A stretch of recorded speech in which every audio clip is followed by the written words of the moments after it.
Senator, let's begin by reflecting on the first term of President Uhuru and Deputy President William Ruto. And what do you think worked that time that has been so difficult to work in this second term that you're saying? I think there was chemistry between the two of them. You remember they had a bromance. They seemed to be energized by their fight. They fended off the ICC. You kind of get the feeling that that is the oil they ran on for quite some time. And they looked like there was a combination of, a prince and a handyman, if you like. Because then President Kenyatta, and then Ruto said that, Deputy President Ruto said that yeye ni mtu wa kazi ya mkono. So it worked until to the extent that then at some point I think people say around the president are saying that he's not the one in charge. But then they also had to win the elections in 2017. And I think that is where things started changing. You almost kind of feel like, in the first term, Ruto had been left to run the government, right? Yeah, but then obviously, remember the Jubilee of 2013-17 was not a one party. It had the, TNA URP component. And so everybody came, to government with their side of supporters and structures, you see. And that in itself, those fissures, they were quite, glued together because they have since been re-energized in the second term. Yes, so I think that is the whole idea. In terms of personalities, we saw, a president in the first term who was very relaxed, very, easy, who was with the people, happy-go-lucky. The second-term president is very, very strict. And we saw a more in charge, deputy president who knew projects, who knew how much money to detail. I happened to have gone with him even to places like in Mwaura, in Taita Taveta, and you find like projects there in the middle of, the villages. He's aware of them. So who was, keen on details. Yeah, so I think that seemed to have worked only until around, I think, 2016, in my opinion. When you said that there was a perception of the DP Ruto being in charge, I know you speak about the projects, but politically, why would the people around the president or the people within the party feel so and feel concerned or bothered? Power can never really be shared. That's the truth. There's a way in which you have to have a titular leader, one person at the top, and the rest follow. So that is it, because it's not just a competition for power, but also resources. Because as Harold Laswell says, politics is who gets what, where, and how. So if then the person calling the shots is number two in command, then the people who are more, closer to number one in command will feel they're outed. And I think David Mwaura has actually put it very clearly. They seem to have differed with the deputy president around the Thwake Dam. He said it in a recent interview in your station. So that is a classical example of why people then would have divergence of opinion. What exactly happened so that now, come 2016, because I remember there's a time all other parties folded into one, being the Jubilee Party. What is that thing that happened and people realized, by the way, we need to tame the deputy president? I think if everybody stops coming to you and they are all going there, and then they develop their own agency, then definitely you feel isolated. You feel, you're not really, people are not, respecting your commands. So I think it went overboard, in my opinion. It did actually go overboard. And that's the problem. Because then maybe if some people felt like the deputy president had outshone his boss, he had taken charge. Who are these people? General observation, and the people who are around the president. Because look at now. Right now, as we speak, is William Ruto not attracting, bigger crowds in central Kenya? Is it not a perception that more MPs are aligned to him from central Kenya? Is that something that would be desirable to you, even if it were you, Sam? It depends on what interests there are, because I would imagine that, it was The UHURUTO ticket, 2013. Even 2017 UHURUTO ticket. Maybe it was designed to be so. Like you're saying, that the deputy president was to run the political wing of things. Jenka Karume, in his book, From Chaco to Gold, he gives a scenario where the idea of the national accord of sharing power between Raila Odinga and Mwai Kibaki.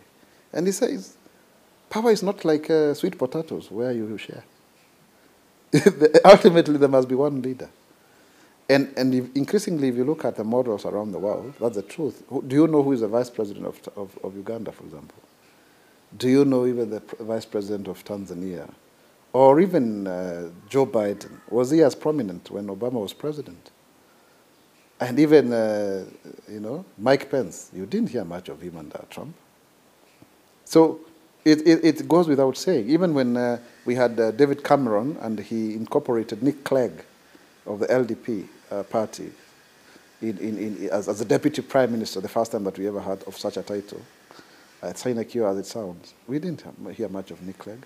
So there's that. There's a way in which when we copied the Washington Consensus of having a running mate, being elected at the same time with the president, to cure the problem of the perennial sacking of vice presidents by Daniel Arap Moi, for example. I think he had the highest number of vice presidents. Then we kind of thought that now, and also the changing of the title of deputy president, it almost looked like this was a new office with more vigor. And it happened that the occupant of that office, by sheer force of personality, occupied it very well with gusto. Some. The truth of the matter is that if you look at the provisions of Article 147 and 148 of the Constitution, the deputy president is nothing more than a clerk of the president. That's the truth. Principal assistant. Yes, that's a word. Assistant. Not a principal. Assistant is the word. There is no real job description. And I think that's why the BBI is saying, if you are deputy president, you must have also a ministerial portfolio. Because what keeps you busy? What keeps you busy? So then it's kind of, we ended up with two centers of power, and it has not augured very well. It has not augured very well. Yet, that is what is expected of two tribal formations that come together. So the moment you sign a pact with someone that you are going to be their running mate, is you are already subjugating your will on them. It has actually happened across all the 47 counties with deputy governors, because a deputy president has got a problem of, one, being loyal to their boss, and two, advancing their own ambition. So how do you maintain a balance? Yeah, because when you serve your boss, it's fine. When you also advance your own ambition, you run into the headwinds. I think that's the situation I find William Ruto having found himself into. Whose interests was the collapsing of all these parties serving? Uhuru or Ruto? Both, I think, because they needed to cross over. Even if it was more of Ruto, for example, but you needed first to win the 2017 for there to be a 2022. But it appeared that there was a serious desire to make the Jubilee Party such a serious party. If you remember some meetings with the Communist Party from China, I think it was in Serena, and I remember Senator Kiretu Murongi there speaking very boldly about the future of the Jubilee Party as one that would appear to be destined for so many years of leadership. How was that vision lost to what we have now? Yes, in fact, you remember that time for me I was in ODM. We all believed in 2017 that Jubilee would actually be the juggernaut, you know, of our landscape, you know, struggling like a colossus. There was even an exchange program between the Jubilee officials, and even some of my fellow senators went to Beijing. You know, I mean, we have had exchange. I have gone to the China Academy of Governance, sorry. So that you look at the political ideology of the NPC. In fact, this is ongoing even now. I think we are going to have a meeting with the Chinese the members of parliament, I mean the NPC members soon also. But as a party, China took it very seriously. That is why they would value like the vice chairman of the Jubilee Party, David Mwaura, because to them, a vice chairman of the Chinese Communist Party means a lot. But then our party was not entrenched, especially after the handshake. That is where Ruto started maybe feeling like this Raila is also coming to elbow me out. And he said it. I mean, you can play back clips where he said publicly, you chased me out of ODM, you're not going to chase me out of Jubilee. He had said it himself. You know, Waswahili wanasema fahari wawili hawaishi zizi moja. Because you look at the persona of Ruto and Raila, they are very much alike. Yeah.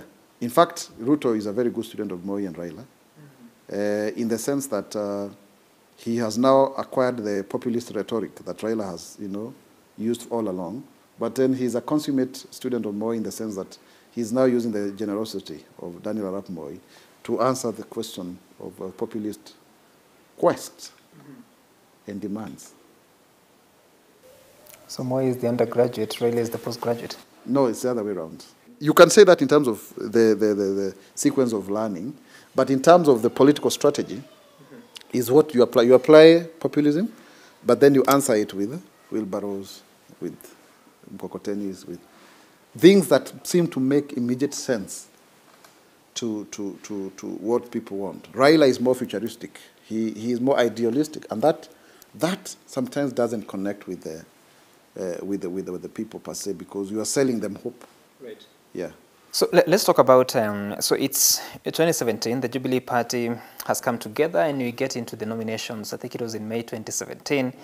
And it's pretty chaotic, but who comes to calm the nerves of many? It's the deputy president, very at the center of it in conducting the primaries. All this time, with whose blessings? You know, at that point, you still see the kanda ya moko, kazi ya mkono kind of scenario. How on earth would you expect a party that was launched on 10th of September 2016, having collapsed TNA on the 9th and I think URP on the 8th, and then 4 months later, in April, they are supposed to be conducting a national plebiscite? What capacity do they have? You literally are trying to jail individuals and create relations, and then you're supposed to actually go ahead and get the best of your candidates in your strongholds. It collapsed, and it collapsed with many of us because there was no capacity, absolutely no capacity. And even if it was there, it was in the interest of some forces for it not to work. Because how then do you make sure that you have people that you want, to have, you want that they win? It was deliberate. Because we later on came to hear of stories of people who had been given ballots, pre-marked ballots. They were being printed at the Kenya Literature Bureau. That's the truth. And those are the candidates that were supposed to win. So if you are not wanted, you are not supposed to win. That's the truth. And so, yeah. Are you telling me the total failure across the country was designed? Yes, it was. But also, just to give you some clarification, the ODM party did something very interesting. On the 7th of April, they gave direct tickets to about 100 people. I think maybe those are the ones who had bankrolled the party. People like Gladys Wanga, some certain governors, they were given direct tickets. But IEBC had said the nomination should be 13 to 22nd. So it was even done out of time of the IEBC prescribed schedule. So by the time we were coming to do our nomination on a Friday, the following week, I mean, it didn't work. And that means candidates had to do 2 elections. Because you prepare on the election day, it doesn't work. And it has become, then you do it the next Tuesday or Wednesday, whatever day they were now varied. And nobody explains that to you. It's up to you to make it up and find your way. That is how many good candidates got lost. The shambolism that we witnessed there and then is what caused, the furore. It was the beginning of the furore you are seeing here. But at this time, there was still unity at the top ticket.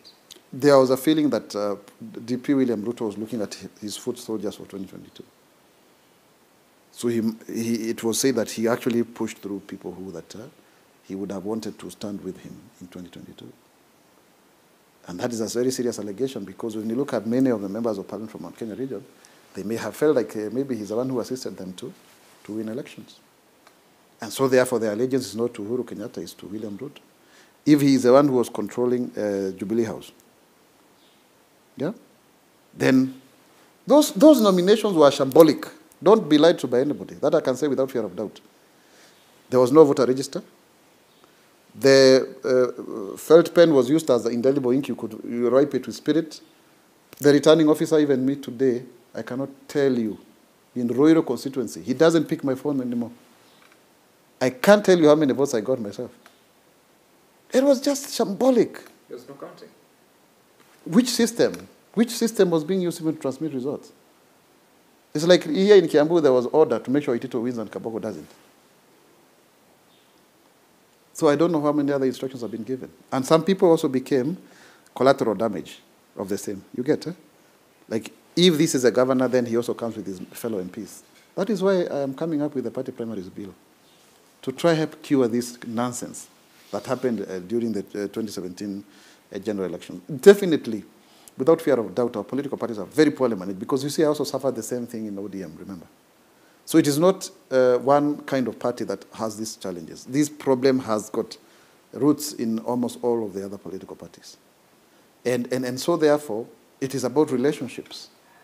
It's about, you see, interestingly, there was one of the gutter press newspapers which sometimes tends to speak the truth. It had serialized who are Uhuru men, who are Ruto men. Mm-hmm. And by the way, the manner in which that was accurate was amazing. At some point for me, I thought we were all one team and that there was no group of this and that. That's why you have seen that post-election, the former MPs have been more active coalescing around the president, and the current MPs have been coalescing more around the president. Who's Mwaura? I'm a Jubilee-nominated senator. Wow. I am a Jubilee-nominated Not now. senator. Who's Mwaura? I am a Jubilee-nominated senator. And I am very grateful that I have an opportunity to serve persons with disabilities in the Senate. And that is why we are insisting that even in the BBI, we must also be included. How would you describe the mood of the campaign, the presidential campaign towards the August 8th, 2017? I have never seen unity of purpose, energies, and all of that. We were one united team, very inspired to deliver. And for the first time, I honestly thought that the campaign was won on the basis of the track of development. Remember, Jubilee delivers, those adverts and what have you. Those seemed to be very well projected. And you almost felt like people had gotten the buying in. Until, of course, Maraga happened. Yeah. So that I think there was unity of purpose. And at that point in time, even if the differences were there, they were not as pronounced. They were very hushed because there was a bigger, challenge to overcome, and that is winning the elections. It's only when after the nullification of the elections and the consequent sense of illegitimacy, because legitimacy plays a very critical role in political leadership. That is why you see us flocking to churches, because then they give us that sense of legitimacy. And the courts validate that legitimacy. So in terms of, if you look at the history of the making of the three arms of government, the executive arm is more developed than the other two arms because they are a consequence of the first one being too powerful. But even then, within the context of democracy, you've got to be seen to be legitimately in power. Otherwise, then you suffer a credibility crisis. And that is what was occasioned by the nullification of the election. And when now Raila Odinga refused to participate, there could only be other non-constitutional means of forging the country together with the resist movement and the Machozi Fridays and what have you, Machozi Mondays and what have you. At the point that the election was cancelled, and it's announced that there will be a repeat election, which eventually was scheduled for October, what was the mood in NASA withdrawing from the election, but then the Jubilee candidature continuing with the campaign? The problem with the Jubilee is that it is an amorphous formlessness. So it keeps on moving, and it looks like it's working until you miss out on the Supreme Court ruling. And then on the other side, you have NASA, the core of it is being ODM. You keep on moving. It's structured chaos. So you keep on deconstructing the formlessness. At least at a time, then you have to have some agreement. Yeah, because this formlessness looks illegitimate by the very essence of its own formation. And it has been validated by the courts that it is not legitimately in power. Then you now use chaos to apply pressure so that people can talk. But all this time, there was no question of disharmony. Within the party? Yeah. But it is natural. If you're in a family and you have facing external aggression, you first deal with the external aggressor. The aggressor was NASA, led by Raila Odinga. So you have no room here of discovering your own challenges. You've got to first fight back. So we were very united. When did that change? We had been sworn in on the 28th of August. So we were very excited, the 250-something plus of us, a State House. All of the Jubilee and its affiliates, Economic Freedom Party, all of those other ones. But the president was very angry at us. In fact, he had very unkind words towards some people. It's later on that I came to learn is that the Mount Kenya MPs, 60 of them, had congregated at Serena earlier that morning as if to chart a new way forward away from the president. So I think later on is when I came to realize that the president felt like they wanted to make him lame duck before the time was up. And for him, he was very keen on securing the legacy. But that, of course, was overshadowed going forward with the fact that the election was nullified. So we went back to just before you move on so fast. So you are at the State House meeting and the president is angry at some of you. What are the exact words or the communication that was given? No, allow me not to give you the exact words, but he was angry. And then he made remarks that made all of us feel like, well, did we deserve this? Because a good number of us didn't have the background information. So it kind of created a rift.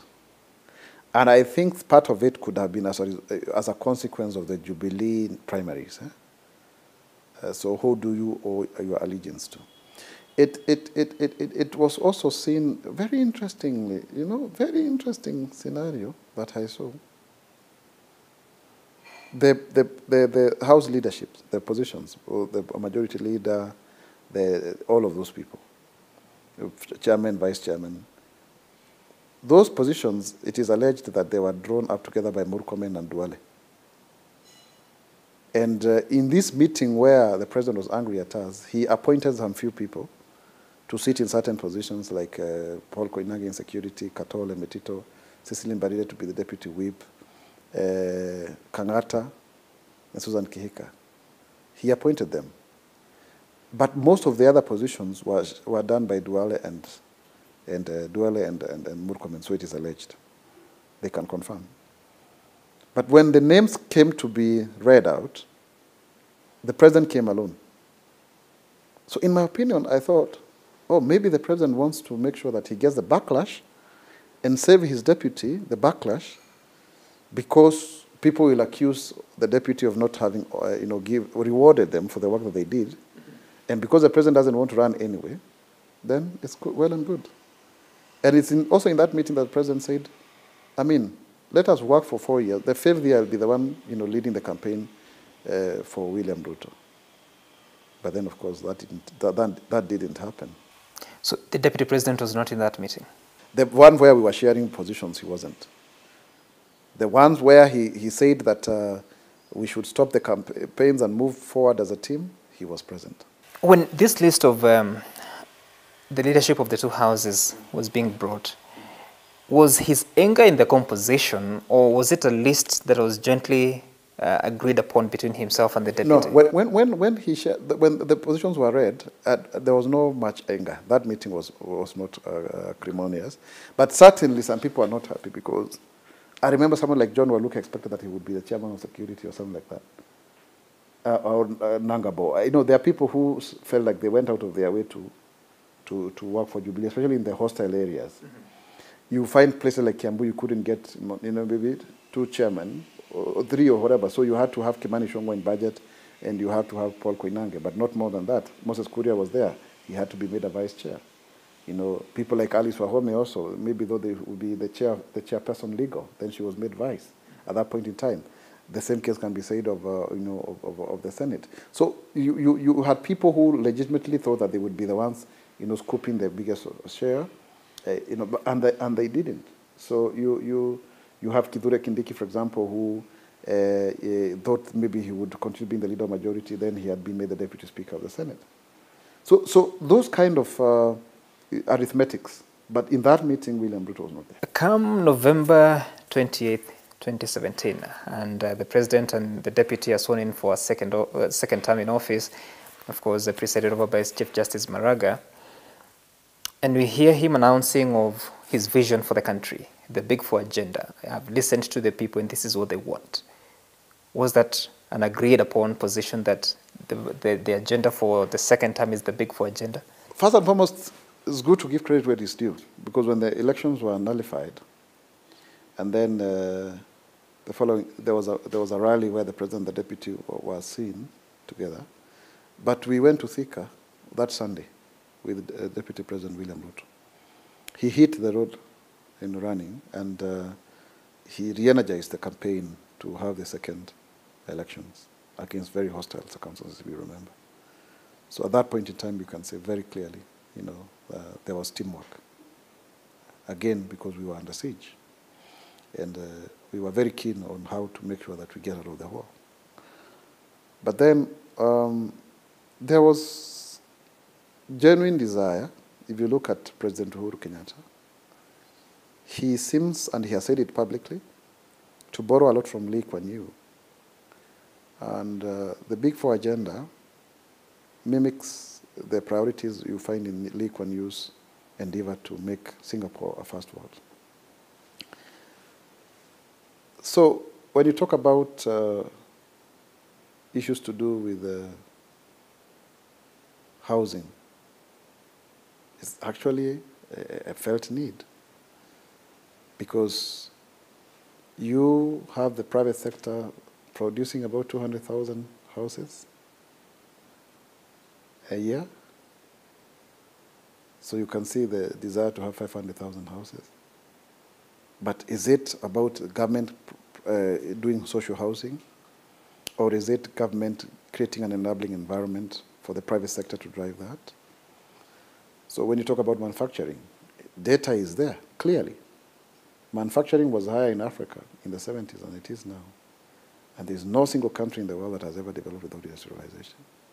So it's well felt need. And then when you talk about universal health care, the number one challenge we have in this country is us as politicians, we pay a lot of medical bills for people. So if you have people who can access universal health care, then I think it's only in order that that can be done by government through UHC. And then the issue of food security definitely could also have been partly informed by the fact that, remember, unga was a big issue around elections. And unga is a staple food here. So I tend to feel that also may have been informed there too, because remember, Jubilee had got a 10-point manifesto. But then now, the Big Four agenda became 4 priorities. Now, in terms of the actual planning, there's a disconnect. Because then the question that arises is, at what point do we move away from the Vision 2030 to plug in on the Big Four or the 20-point manifesto? So you have what you call in government planning medium-term plan. It's a 5-year cycle, which is supposed to be speaking to the whatever party that is in power in terms of its manifesto. So this came much, much later in terms of having a congruence of the two. And that's why you have the disconnect. Because you see, 3 of those 4 agendas are actually devolved functions. So you cannot now, therefore, implement it as like a Kibaki style, because that time you have a unitary government. Now you have a unitary government that looks federal, you see. So you have to work with governors to have this happen. And then now you can imagine that prior to 2017, economic activity was slowed down or stopped. And then you come to the nullification of 2017, and then it is pent-up till March when you have the handshake because of the Machozi mandates and the resist. And then you have the release of that energy in the whole of 2018 until 2019, when now you have to have the aftershocks of the time the economic activity was not working. In short, what I'm trying to say is that these priorities can only come from the leader at the top. It's easier to work with 4 agenda than 10 of them. But then it's a general problem of planning, Sam, in this country where you have the broader vision, but do you have actually well thought out 5-year plans that advance the agenda? Because you see, if you look at the Kenya Vision 2030, it has 11 key drivers in terms of projects. There was economic, political, and social pillar. So we have not gotten it quite right in our planning. If you go to China, they had a centenary plan started by a Dr. Somebody, I forget his name. It has actually come to pass. So that long-term visioning. But the question is, at this time, because they have won the repeat election despite the circumstances, and now they're being sworn in and the president announces the Big Four agenda and goes ahead to give the details on the 12th of December that year, that is Jamhuri Day celebrations. Was it still the agenda of the two, or this was a president trying to define his legacy? I don't think at that point you could say they had become separate per se in terms of their outlook. And I don't even think that has been an issue. It's a question of whether that Big Four agenda, the vision at the top, is percolating with the people. Do you understand? Huh? There's, of course, the usual resistance of anything new. But it was not that deep to the point that there is an ideological divergence. Okay. I don't think so. Okay. I think if nothing had happened, the deputy president would have been more than willing to actually, champion the Big Four agenda going forward. Because it was not derived out of nothing. It is actually part of the 10-point agenda that is a Jubilee manifesto. However, please don't give too much credit, because sometimes the leader, may be alone at the top. Why? Because consistently, we as a country do not seem to take our manifesto seriously, and whatever the government pronounces, so that it takes effect. It is something that is systemic of our own culture of impunity and lack of follow-through. So I wouldn't attribute this to personal ideological differences.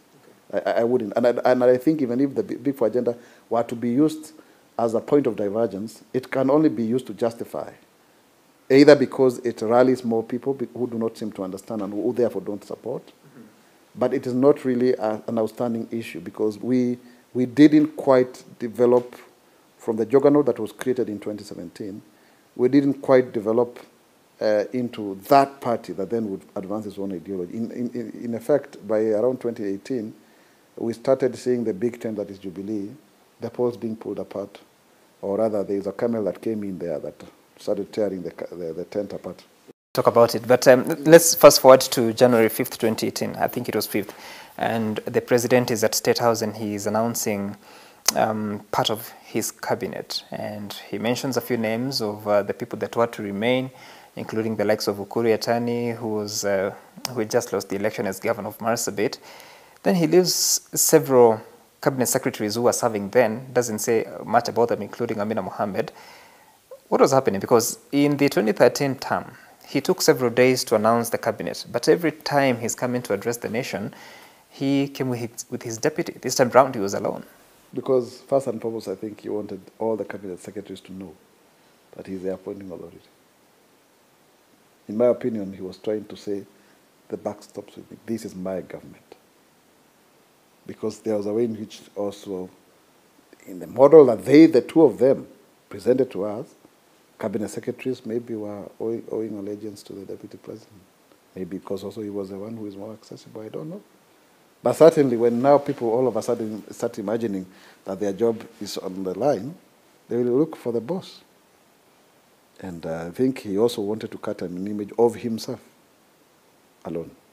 And that could also have been advice that president could have received from other presidents. Mm-hmm. Yeah, because we don't see Trump, all the time coming there with Mike Pence, do we? We don't see Museveni doing the same. We don't see Cyril Ramaphosa. By the way, who is the South African deputy president? We don't know.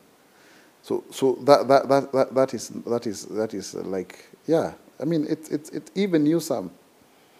When you become president, if at all you have such ambitions, you don't want to have a deputy who looks like you have to do everything.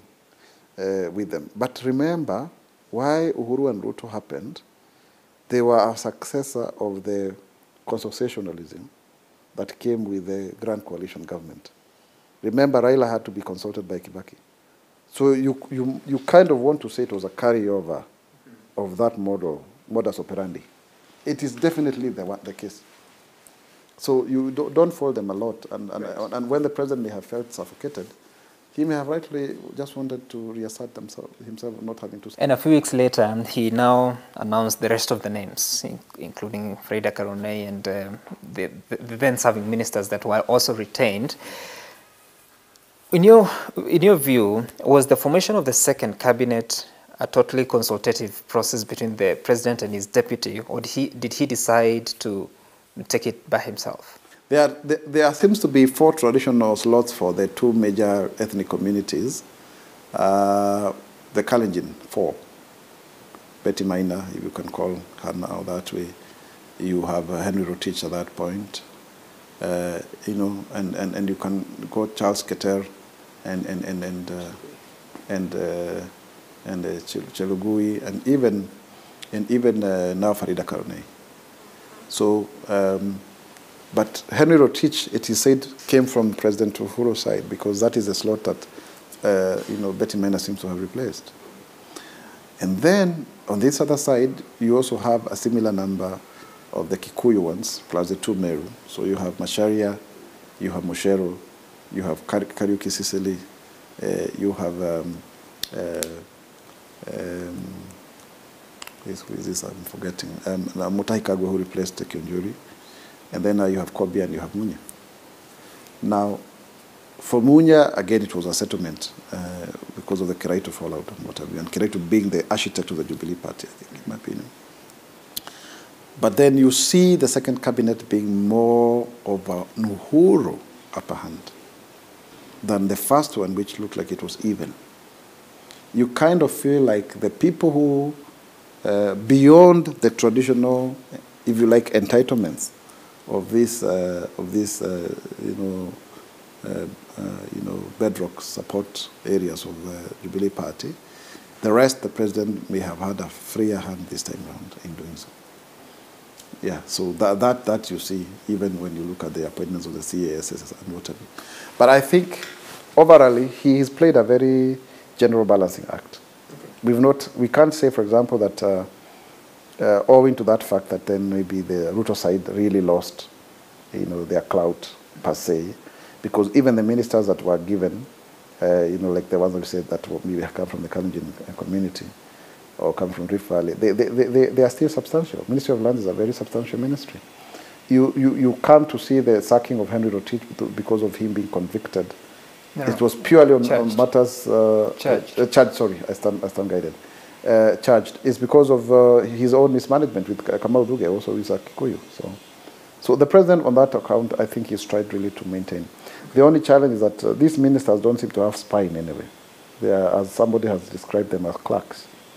So they don't have the political thrust to effect public policy in the manner in which we've seen previous cabinet ministers do, because they had the political security of being members of parliament. So that I think the president was keen on saying, you see, we saw a departure of UHURUTO to Team Uhuru. Okay. Even in terms of the communication from State House, and you even saw the deactivation, for example, of the social media sites, and now it is State House communicating. So, because then Uhuru the person could also be giving opportunity for Ruto the person. But then when it is State House and then there is a presidency, the State House aspect seems to favor Uhuru the president. The presidency seems to favor the deputy president as part of the core of the presidency. So those dynamics in terms of public communication come out very glaringly. Before you lose the point, you had started to talk about how the president fashioned his leadership in the second term by the changes that were at State House and what have you. Yes, I think the president may have felt like he needed to have more control. That maybe there were too many people around State House who were more loyal to his deputy. So he needed people who would be sure that These are the people who matter. These are the people who, answer to me, with loyalty. And you can see that in the persona of Kinodi Mbogo.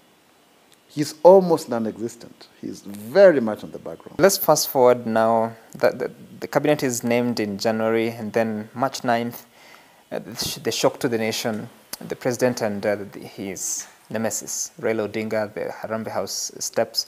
They announced to the nation of their handshake, and then it gives birth to the confusion that followed. Then, just a few weeks ago, we learned that apparently the deputy president was kept in the loop, even contributed to some names in the BBI task force. What was that, and what has it done to the UHURUTO? With the explanation the president has made public, and he repeated this in Russia, he even mentioned the names of the people who, like say, was actually was proposed by Ruto. I think it's now clear that maybe the deputy president was not comfortable with Raila Odinga coming on board. Because if it was the case, and he also contributed into the side of the Jubilee side, then certainly he would have also been tagged all along. Remember, Raila and Ruto had fallen out in ODM. And Raila feels that if Ruto had supported him in 2013, yes, he would have definitely become president. And even when Raila's chances of being president were almost unassailable, the Rift Valley voted for him, to a man. And so it therefore goes without saying that these then therefore became competitors, because Ruto was trying to play his own script.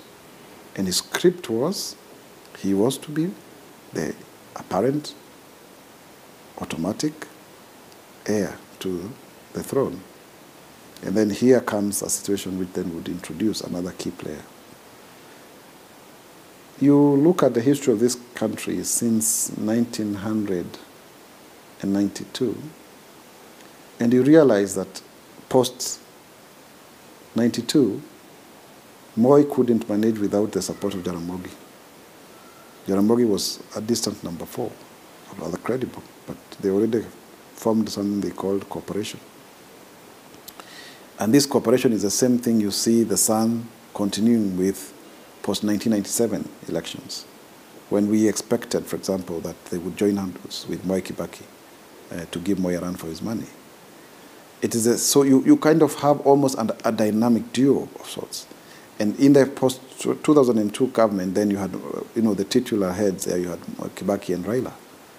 And in 2007, then Kibaki and Raila were forced again to come back together through a national accord negotiated by Kofi Annan. Then the 2013, the sales seems to have gone the other way. The people who had been demoted as Deputy Prime Minister and Minister for Finance and Minister for Higher Education respectively, joining hands, they formed another new dynamic duo with the sympathies and the passions around the ICC case, and they sailed through to State House. Then they replicate that in 2017, but then it doesn't hold water because of the nullification. So then again, the shift, remember, the Tuko Pamoja is a handshake between Uhuru and Ruto because of what had happened in Rift Valley. Remember, it's actually a handshake. And President Uhuru therefore says this is an extension of what they did in 2013. So then now the dynamic dualism, then Raila reinvents himself. He's the de facto leader of NASA, and now he comes into the equation. Then what happens to the first handshake? That's why you hear people saying, don't create new bridges as we break the other ones. So because our country is very polemic, it's very polarized, it's adversarial. It ends up with two outcomes. And it is historical, it is Westminster type of politics. So the handshake team seems to say, can we stop this ambition for a moment and build a consensus? Would it have been handled differently? Because if it's a UHURUTO was a handshake, was it possible to extend the handshake to include Raila without really infuriating the DP? Or was the DP too ambitious to really stomach that handshake? Remember I told you the DP had a problem of remaining loyal to his boss and also advancing his own ambitions. So what was at stake here? It was Raila running for president. It was him coming into the stables. So he had to make a plan for himself. And the president has said very clearly, like instead of him waiting to be passed on the baton, he started running the opposite direction. You remember there was a time that the three of them had lunch at the DP's residence in Karen after some church function or something? They did. And I think for me, an ideal situation would be if Raila and Ruto would agree. Because one is old and is on his way out. The other one is still young. I mean, how old is Ruto? It's maybe 53, 54? Raila is 75 now. So who has a longer shelf life? I don't know whether that is the desire of the president, but politics will always be ambitious and power abhors vacuum. The moment there was a fusion of the monopoly of government and the monopoly of opposition, as I call it, then because of the adversarial nature of our politics, then the Tanga side looked like it's the new opposition. And that remains to be the case now. Now, what that does is that it gives Raila an incumbency without him being in government per se, and gives Ruto the advantage of being the outsider from within. And that then makes him to run with the populist rhetoric. The question is, because of the narrative of the Hustler dynasty, does that threaten the core that would inform the pedigree of Raila and Uhuru? And then what would that mean going forward? It still speaks to the question of how does that affect Ruto's ambition of ascending to the highest office, political office in the land? Has the president's focus that he was going to lead the campaigns for the deputy president in the 5th year, has that changed? Would you know? In my opinion, I think it has changed because he says that he has been defied by his own deputy. But let him speak for himself. You know, I'm only analyzing personally. I'm only seeing things the way I see them. I am not speaking for anybody. I'm just seeing things the way they are. Yeah, having interacted with all of the three leaders, that's the sense I get, because post referendum, if it were to go through, then we'll go back to the default mode. People will have formations based on the new positions, because positions are aspirational, and they will inform those coalitions that will be formed.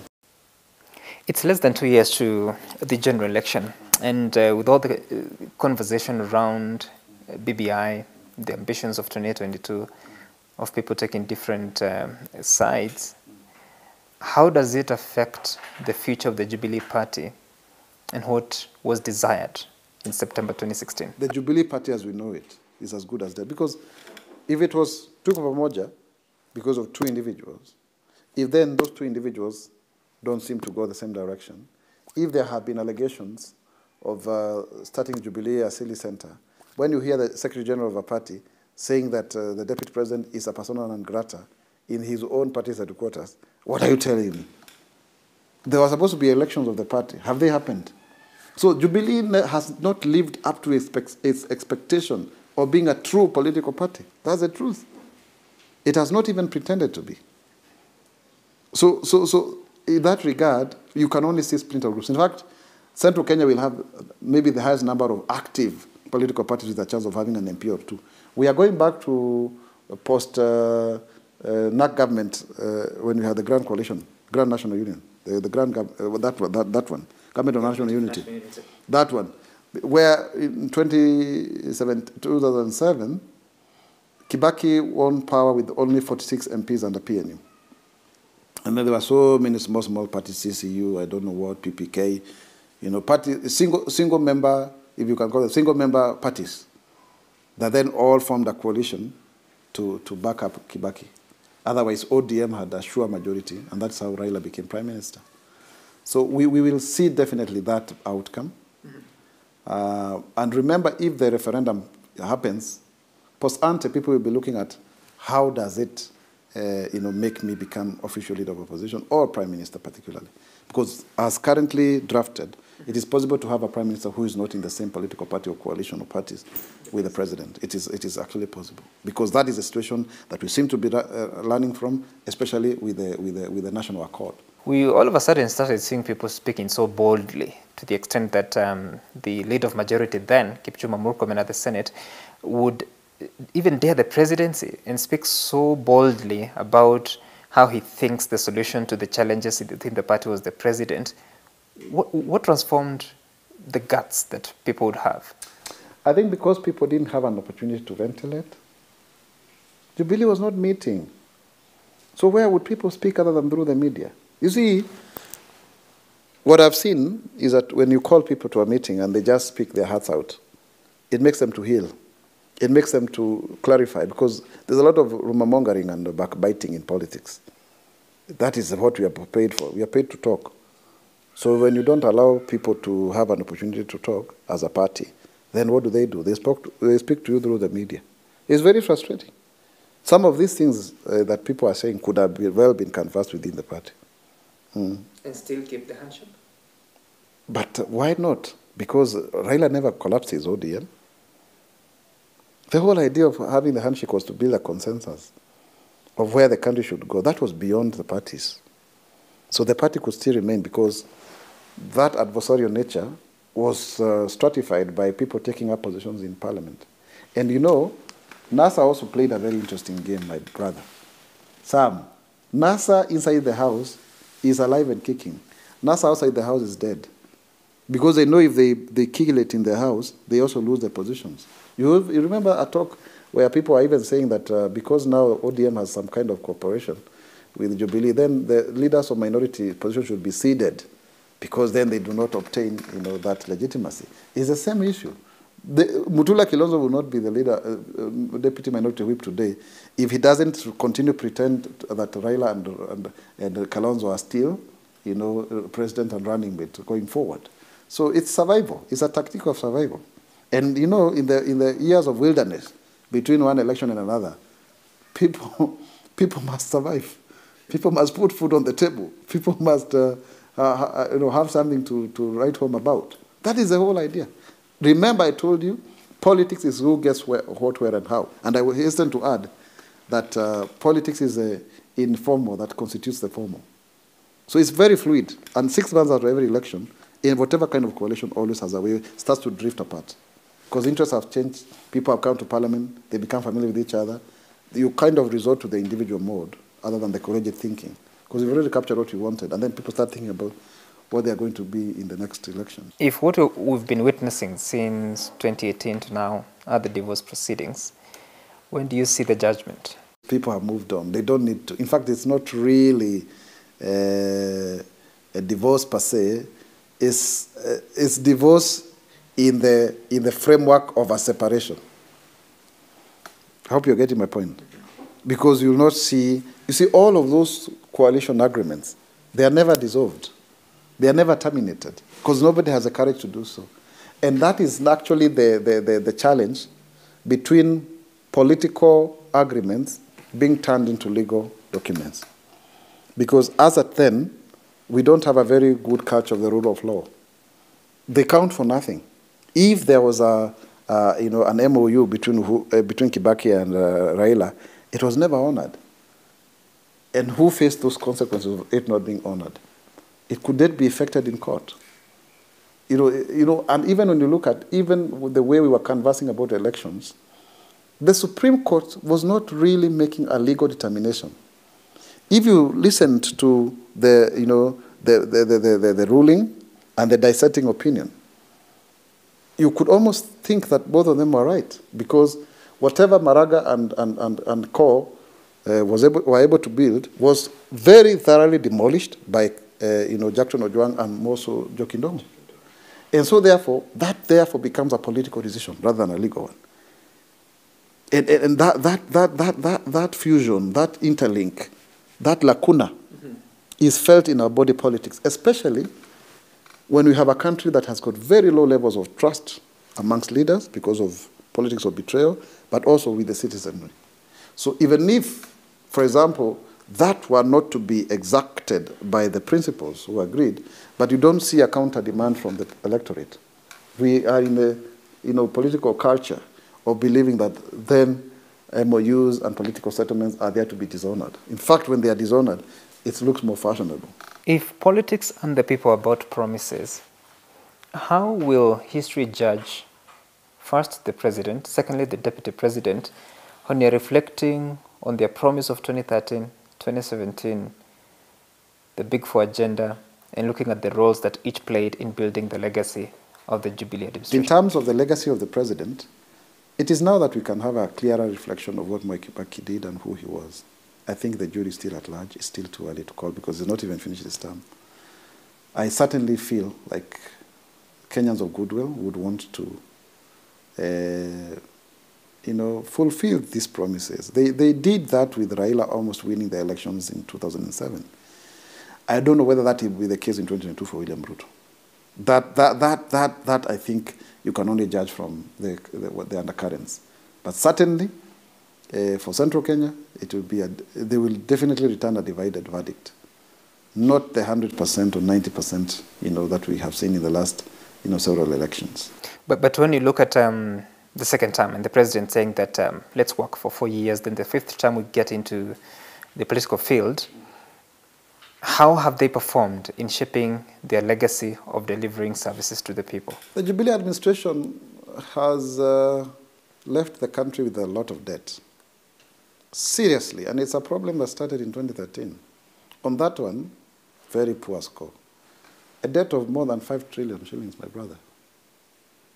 So the question would be, out of that, has the president performed? I think when you look at actual projects, he's really done a lot, but it's not very well communicated. So the next president will have serious problems of austerity measures, my brother. So this development will be, people will ask, at what cost did it come? Did we manage our finances properly? What was a place of fiscal discipline? Was it a looting spree with all of the scandals that we've had? You see?